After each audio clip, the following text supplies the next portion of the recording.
नमस्कार दोस्तों, मैं हूं लोकेंद्र मिश्रा और इस वीडियो में आप सबका स्वागत है। 67th बीपीएससी हिंदी साहित्य ऑप्शनल का आज पेपर था और ऑप्शनल में हमने एक टेस्ट सीरीज भी शुरू किया था। उसके अलावा 45 डेज़ और 65 डेज़ की आंसर राइटिंग प्रोग्राम भी थी। तो चलिए देखते हैं कौन कौन से प्रश्न ऐसे हैं, कैसा प्रश्न पूछा गया है और हमारे टेस्ट सीरीज से या कोर्स से कितने प्रश्न आए हैं। तो चलिए शुरुआत करते हैं। सबसे पहले पैटर्न बदल गया था, उसी के आधार पर जो नई वाली टेस्ट सीरीज थी वो डिज़ाइन की गई थी। तो चलिए शुरुआत करते हैं।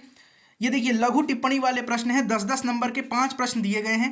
प्रारंभिक हिंदी की व्याकरणिक विशेषताएं, देवनागरी लिपि की मानकता, अवधि का उद्भव और विकास, हिंदी रंगशाला और नाटक का संक्षिप्त इतिहास और प्रयोगवाद। पांचों प्रश्न हमारी टेस्ट सीरीज और डेली आंसर राइटिंग प्रोग्राम से डायरेक्टली हैं। बिल्कुल सेम टू सेम ऐसे ही प्रश्न थे। अभी मैं दिखाऊंगा आपको टेलीग्राम चैनल पे, जब आप जुड़िएगा तो उसमें आपको पता चलेगा।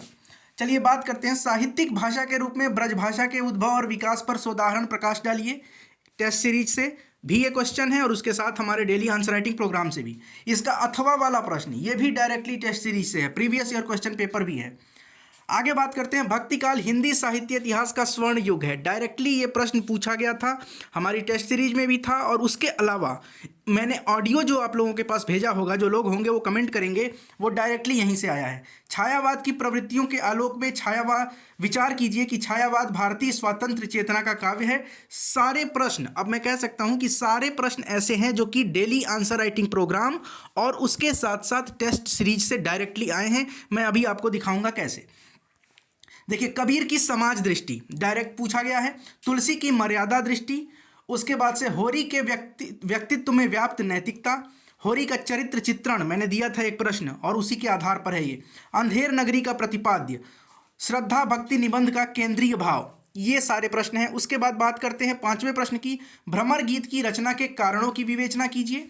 और दूसरा प्रश्न है भारतीय संस्कृति के उदात्त मूल्यों के परिप्रेक्ष्य में चंद्रगुप्त नाटक की विवेचना कीजिए। दूसरा प्रश्न टेस्ट सीरीज से डायरेक्टली है और वीडियो जो फ्री वीडियोज हैं उससे भी ये प्रश्न पूछा गया है। छठा प्रश्न है यात्रा के लिए। देखिए, बहुत शानदार प्रश्न है और ये प्रश्न है आचार्य रामचंद्र शुक्ल के निबंध से। देखिए, यात्रा के लिए निकलती रही है बुद्धि पर हृदय का भी साथ लेकर। इस कथन के आलोक में उनके निबंध लेखन की विशेषताओं पर प्रकाश डालिए। आचार्य शुक्ल के निबंध लेखन से डायरेक्ट प्रश्न है। प्रस्तुत अवतरणों की सप्रसंग व्याख्या कीजिए। देखिए, 2 व्याख्या आपको करनी है और यहाँ पर 2 दिए भी हैं। तो पहला है, देखिए आपकी स्क्रीन पर है, ये बोलने की जरूरत नहीं है, आप सीधे यहाँ से डायरेक्ट देख सकते हैं। उसके बाद दूसरा है, देखो बंधुवर सामने स्थित जो यह भूधर, डायरेक्टली राम की शक्ति पूजा से है ये। तो इस तरह से ये प्रश्न पूछा गया है और आप देख सकते हैं यहाँ पे सारे प्रश्न हमारे डेली आंसर राइटिंग प्रोग्राम और टेस्ट सीरीज से ही आए हैं, डायरेक्टली और इनडायरेक्टली। कुछ 1-2 इनडायरेक्टली हैं और बाकी डायरेक्टली हैं।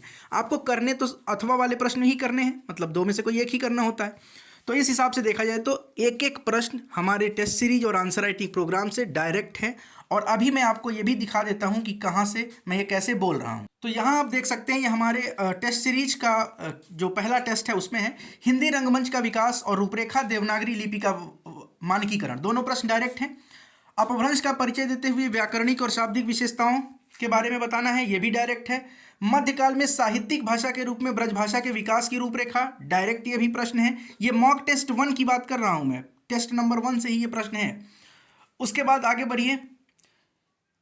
तो ये देखिए, आचार्य शुक्ल के जो निबंध हैं वो व्यक्तिनिष्ठ हैं या वस्तुनिष्ठ हैं, इस पे आपके विचार देने हैं। खैर, यहाँ पे मैं रोकता हूँ, दूसरे मॉक टेस्ट से मैं अब दिखाता हूँ। अब आप देख सकते हैं यहाँ पे सेकेंड मॉक टेस्ट में पुरानी हिंदी का परिचय देते हुए व्याकरणिक और शाब्दिक विशेषताओं की चर्चा करिए, यह भी प्रश्न पूछा गया है।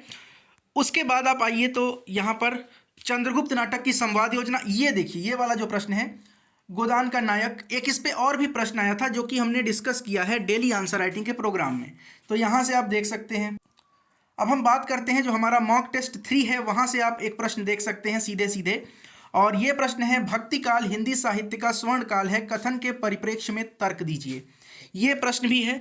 उसके बाद अगर आप बात करें तो हम आते हैं सेक्शन 2 में। तो यहाँ आप देखिए प्रश्न संख्या 5, कबीर के समाज दर्शन की विवेचना करते हुए यह सिद्ध कीजिए कि कबीर का काव्य 21वीं सदी में भी प्रासंगिक एवं महत्वपूर्ण है। तो ये जो प्रश्न है इसमें कबीर के समाज दर्शन पर भी आपको लिखना था और ये छोटे छोटे प्रश्न अलग से मैंने टिप्पणी वाले दिए थे, वहाँ से भी आप इसको देख सकते हैं। तो कुल मिलाकर हम यही कहेंगे कि जितने भी प्रश्न आए हैं 67th बीपीएससी मेंस हिंदी साहित्य में, सारे प्रश्न हमारे टेस्ट सीरीज से आए हैं। और इसका पीडीएफ अगर आपको चाहिए, ये जो पेपर है, तो इस पेपर का पीडीएफ आपको मिल जाएगा डिस्क्रिप्शन में, हमारे टेलीग्राम चैनल का लिंक है, उससे जुड़ जाइए और टेलीग्राम पर ये पीडीएफ अपलोड कर दी गई है। बहुत बहुत धन्यवाद दोस्तों, मिलते हैं नेक्स्ट वीडियो में।